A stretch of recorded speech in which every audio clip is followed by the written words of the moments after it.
Seat Ateca is the company's first compact SUV and is available in front-wheel drive and four-wheel drive, depending on whether you want to go mud plugging or simply enjoy the SUV style and raised driving position. Seat's actually part of the Volkswagen Group, so the Ateca is largely based on the more expensive Volkswagen Tiguan, and you can see the family resemblance, both in the silhouette and in the range of engines available. But what this car offers young families above the Tiguan and indeed other compact SUVs in the market is a design with much more energy.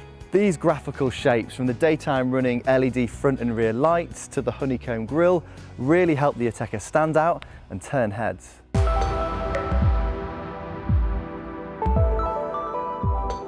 The cabin isn't as interesting to look at as the outside, but all the controls are logically presented and the standard of fit and finish in here is really high quality.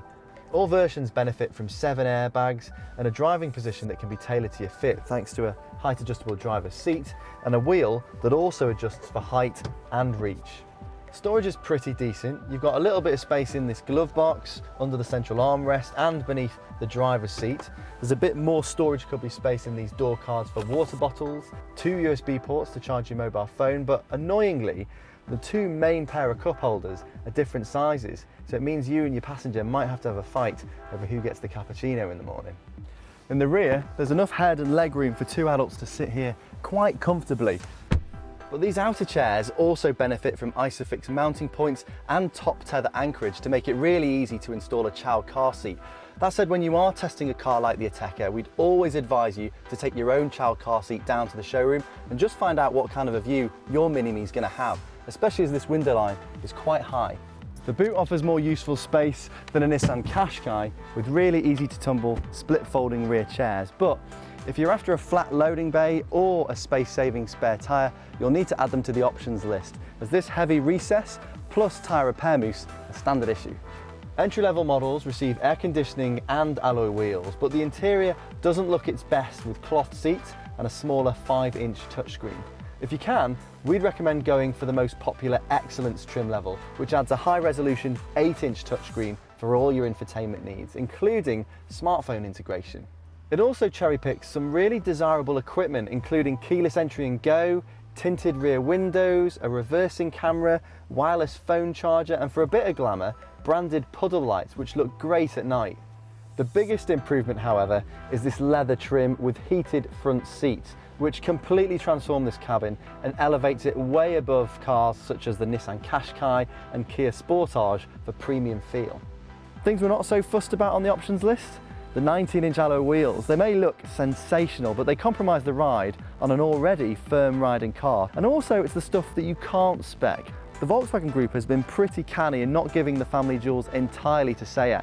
So options on the Tiguan, such as the sliding and reclining rear bench and even the brilliant trailer assist system, they all remain exclusively on the Tiguan.